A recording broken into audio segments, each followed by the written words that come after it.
आज हम बाल विकास में चैप्टर 1 पढ़ेंगे। वहाँ से सीटेट में कम से कम 2 से 3 क्वेश्चन आता ही है।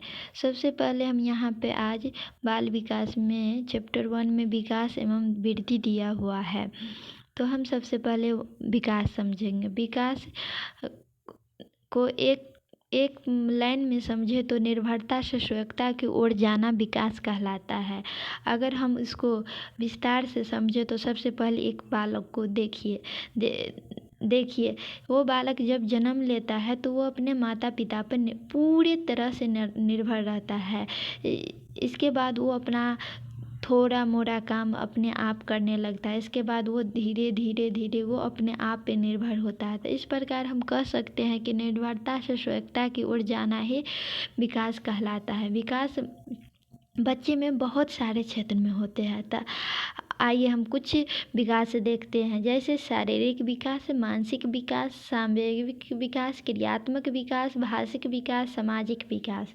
अगर हम सबसे पहले शारीरिक विकास देखें तो शारीरिक विकास शरीर के बाहर एवं अंदर परिवर्तन होना ही शारीरिक विकास होता है।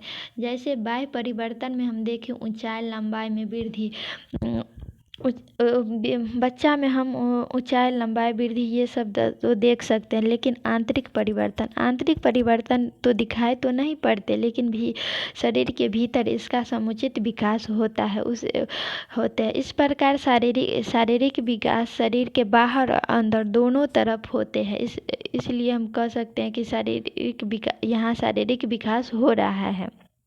मानसिक विकास में मानसिक योग्यताओं एवं क्षमताओं में वृद्धि होना मानसिक विकास कहते हैं।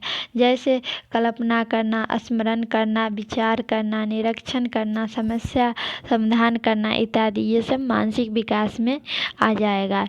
इसके बाद हम सब देखते हैं संवेग विकास। संवेग को भाव भी कहा जा सकता है। जैसे संवेग में भय हुआ, क्रोध, घृणा, आश्चर्य, स्नेह, खुशी इत्यादि। संवेग एक तरह से भाव होता है जो जल्दी से उत्पन्न होता है और जल्दी ही वो खत्म हो जाता है। जैसे संवेग, अगर कोई बच्चा सांप को देख ले तो वो डर जाता है तुरंत। तो संवेग एक तरह से वो समझिए कि ये तुरंत ही भाव आएगा, तुरंत अपने मन में एक भाव आ जाएगा, तुरंत ही वो ख़त्म ही हो जाता है। जैसे स्नेह, खुशी भी कुछ पल के लिए आता है, फिर वो अपने आप चला जाता है। ये सब संवेग के अंतर्गत आता है। इसके बाद क्रियात्मक विकास कार्य करने की शक्ति को और क्षमताओं या योग्यताओं का विकास होना क्रियात्मक विकास होता है। इसके बाद भाषिक विकास, बच्चा बोलकर विचारों को प्रकट करना, संकेत के माध्यम से अपने विचार अगर रख रहा है, लिख के अपना विचार रख रहा है, तो वो सब भाषा विकास में आ जाएगा। अगर सामाजिक विकास हम समझे तो सामाजिक विकास में चरित्र निर्माण, अच्छा व्यवहार, जीवन से संबंधित व्यवहारिक शिक्षा इत्यादि का विकास होना सामाजिक विकास में आ जाएगा। तो इस प्रकार हम देखें कि विकास बहुत सारे क्षेत्र से हो रहा है। तो इस प्रकार हम कह सकते हैं कि विकास बहुआयामी है। प्रश्न में दिया हुआ रहता है कि विकास एकल एक आयामी है, वो यहाँ पे गलत हो जाएगा, क्योंकि हमने यहाँ पे देखे हैं कि विकास बहुत सारे क्षेत्र में हो रहा है, इसीलिए विकास बहुआयामी है। विकास प्रासंगिक है। प्रासंगिक का अर्थ यहाँ पे ये हुआ कि विकास बहुत सारे क्षेत्र से जुड़ा हुआ है।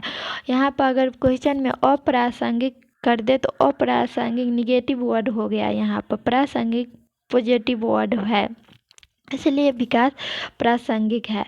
विकास जीवन पर्यंत चलने वाली प्रक्रिया है जो गर्भावस्था से लेकर मृत्यु पर्यंत तक चलती है। हम इस प्रकार समझ सकते हैं कि विकास, जब बच्चा माँ के कोख में रहता है तो वहाँ से ही विकास हो जाता है, और वो जब तक मृत्यु को प्राप्त न कर ले उसका विकास होता ही रहता है। ऐसे हम समझ सकते हैं, जब कोई बूढ़े व्यक्ति हो, उसको अभी मोबाइल चलाना ना आ रहा है, तो उसको अगर हम सिखा दें मोबाइल तो वो चलाना तो वो सीख लेता। तो इस प्रकार हम कह सकते हैं कि वो माने विकास वहाँ पे भी हो रहा है। बूढ़े हो गए वो आदमी, वहाँ पे भी विकास हो रहा है। तो इस प्रकार हम कह सकते हैं कि विकास मृत्यु पर्यंत तक चलती है। जब तक मृत्यु को प्राप्त न कर ले तब तक आदमी कुछ न कुछ सीखता ही रहता है। विकास समान से विशिष्ट की ओर चलता है। विकास धीरे धीरे पहले कुछ क्षेत्र में, इसके बाद वो समान से विशिष्ट, पहले छोटा क्षेत्र, इसके बाद बहुत बड़ा क्षेत्र की ओर आगे होता है। इसलिए यहाँ विकास समान से विशिष्ट की ओर चल रहा है। बुद्धि ग्रोथ, बालकों के शारीरिक संरचना का विकास होना बुद्धि होता है। बुद्धि में जैसे लंबाई, भार, मोटाई तथा अन्य अंगों का विकास होना। हम बुद्धि को आँख से देख सकते हैं। अगर किसी बालक का लंबाई बढ़ रहा है तो हम कहते हैं कि ये लड़का बहुत लंबा हो रहा है या ये लड़की बहुत लंबी हो रही है। तो इस प्रकार भार हुआ, मोटाई हुआ, तो वो सब हम अपने आँखों से देख सकते हैं। इसलिए यहाँ बुद्धि को समझता बालकों के शारीरिक संरचना से ही जोड़ा जाता है। तो चलिए अब हम बुद्धि एवं विकास में अंतर देखते हैं। बुद्धि मात्रात्मक या परिमाणात्मक हुआ। मात्रात्मक या परिमाणात्मक का यहाँ पर अर्थ हुआ कि बुद्धि को हम माप सकते हैं, जैसे लंबाई हुआ, भार हुआ, बढ़ना, ये सब हम माप सकते हैं। इसलिए यहाँ मात्रात्मक एवं परिमाणात्मक है। विकास मात्रात्मक एवं गुणात्मक दोनों क्षेत्र में होता है। विकास को माप भी सकते हैं, ये बाहर भी होता है और अंदर भी होता है। इसलिए यहाँ पर हम मात्रात्मक और गुणात्मक दोनों आ जाएगा। वृद्धि सीमित होता है क्योंकि वृद्धि लंबाई, भार यहीं तक रहता है, इसलिए यहाँ पे सीमित हो जाएगा वृद्धि। लेकिन विकास विस्तृत होता है। विकास बहुत सारे क्षेत्र में होते हैं, इसलिए हम विकास को विस्तृत कहते हैं। वृद्धि एक निश्चित समय के बाद रुक जाती है, जैसे लंबाई का बढ़ना, शारीरिक संरचना का, जैसे हाथ पैर वो सब बढ़ना, वो सब एक समय के बाद रुक जाएगा। लेकिन विकास एक निश्चित समय के बाद भी नहीं रुकता। वो जब तक हम सब मृत्यु को पर्यंत न कर ले तब तक वो विकास चलता ही रहता है। वृद्धि बाह्य होती है। वृद्धि को हम देख सकते हैं, इसीलिए हम वृद्धि को बाह्य कहते हैं। लेकिन विकास आंतरिक एवं बाह्य दोनों दिशा में चलती है। विकास क्रम से चलता है। विकास एक निश्चित क्रम में, जैसे लंबाई का बढ़ना, एक निश्चित क्रम में वो लंबाई बढ़ेगा। ये नहीं होगा कि एकाएक ये 6 फीट का हो गया, वो नहीं, ये क्रम से चलता है। इसलिए हम वृद्धि को हम क्रम से चलता है, इसलिए इसे हम क्रम कह सकते हैं कि वृद्धि क्रम से चल रहा है। विकास क्रम से नहीं चलता है, वो बहुत सारे क्षेत्र में धीरे धीरे हो के चलता ही रहता है, इसलिए विकास क्रम से नहीं चलता है। चलिए यहाँ अब हम वृद्धि की अवस्था को समझते हैं। वृद्धि की अवस्था में तो बहुत सारा है, लेकिन 4 अवस्था सबसे महत्वपूर्ण है, क्योंकि यहाँ से सबसे ज़्यादा क्वेश्चन आता है। जैसे शैशव काल या प्रारंभिक बचपन। शैशव काल को ही प्रारंभिक बचपन कहते हैं, जो 0 से 2 वर्ष के बच्चे 0 से 2 वर्ष के बच्चे में होता है। मध्य बचपन या प्रारंभिक बचपन, देखिए यहाँ प्रारंभिक बचपन खत्म हो गया तो यहाँ पे मध्य बचपन आ गया, और यहाँ पे प्रारंभिक बाल अवस्था आरंभ हुआ। तो अब प्रारंभिक बाल अवस्था या मध्य बचपन को ही पूर्व बाल अवस्था भी कह सकते हैं। लेकिन अब क्वेश्चन ये नहीं आता है कि पूर्व बाल अवस्था कितने से कितने साल का, अब आता है कि मध्य बचपन या प्रारंभिक बाल अवस्था कितने वर्ष का है। तो उसे हम, यह 2 से 6 वर्ष का होता है। इसके बाद यहाँ देखिए प्रारंभिक बाल अवस्था खत्म हुआ और मध्य बाल अवस्था स्टार्ट हुआ। तो मध्य बाल अवस्था 6 से 12 वर्ष की आयु को, वर्ष के बच्चे की आयु को कहते हैं। तो मध्य बाल अवस्था को ही हम उत्तर बाल अवस्था भी कह सकते हैं। किशोरावस्था 12 से 18 वर्ष के बच्चे को हम कह सकते हैं। तो ये चारों अवस्था बहुत बहुत बहुत ज़्यादा इम्पोर्टेंट है, क्योंकि यहाँ से सबसे ज़्यादा क्वेश्चन सीटेट में आता ही है। चलिए हम इसका अब विशेषता देखते हैं। जैसे शैशवावस्था हम शैशवावस्था को ही हम प्रारंभिक बचपन, क्योंकि बच्चा जो जन्म लेता है तो वो जन्म लेने के बाद 2 साल तक तक जन्म लेता है तभी से ही इसका बचपन स्टार्ट हो जाता है। तब प्रारंभिक बचपन 0 से 2 वर्ष का होता है। जैसे इस अवस्था में सीखने की क्षमता सबसे ज़्यादा तीव्र होती है। अनुकरण या दोहराने, देखते हैं बच्चा को हम कुछ बोलते हैं तो वो अनुकरण करते रहता है या दोहराने की कोशिश करता रहता था। यहाँ अनुकरण और दोहराने की प्रवृत्ति होती है भाषा में। भाषा सीखने की सर्वोत्तम अवस्था होता है। भाषा, बच्चा को हम कुछ बोलते हैं या कहते हैं तो वो भी जैसे हम बोलते हैं उसको सीखने का वो कोशिश करता रहता है। जिज्ञासा अधिक होता है। मूल प्रवृत्ति का गुण, मूल प्रवृत्ति ऐसा उसे कहा जाता है जो सब बच्चा में, जैसे रोना भी सब बच्चा रोता ही रहता है। मान लीजिए तो हंसना, भूख लगना, ये सब तो सब बच्चा में होता है। इसे ही मूल प्रवृत्ति कहा जाता है। अब प्रारंभिक बाल अवस्था स्टार्ट हुआ और प्रारंभिक बचपन तो ख़त्म हुआ था, तो यहाँ से मध्य बचपन क्या होगा, जो 2 से 6 वर्ष की अवस्था तक होता है। इसमें प्री स्कूल स्टेज, क्योंकि हम 5 साल के बाद ही बच्चा को स्कूल भेजते हैं, इसीलिए यहाँ इस अवस्था को हम प्री स्कूल स्टेज कह सकते हैं। खिलौने के आयु, इस अवस्था में बच्चे बहुत ज़्यादा खिलौने से खेलते रहते हैं, इसीलिए इसे खिलौने की। कल्पनाशीलता वाला खेल, वो कल्पना कर के वो खेलने वाला खेल खेलता रहता है।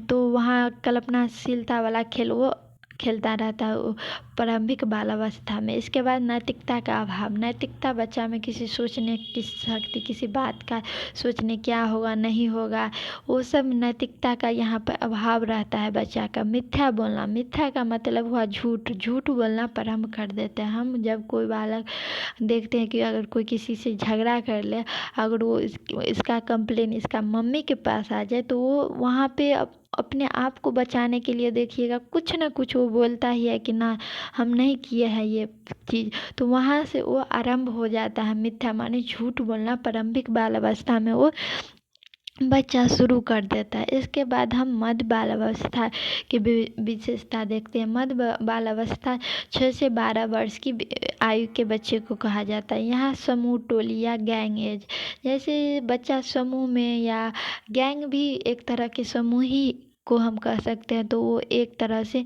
रहने लगता है। जीवन का अनोखा काल, जब मध्य बाल अवस्था को जीवन का अनोखा, बहुत सारा इसमें चेंज होता है, इसलिए इसको जीवन का अनोखा।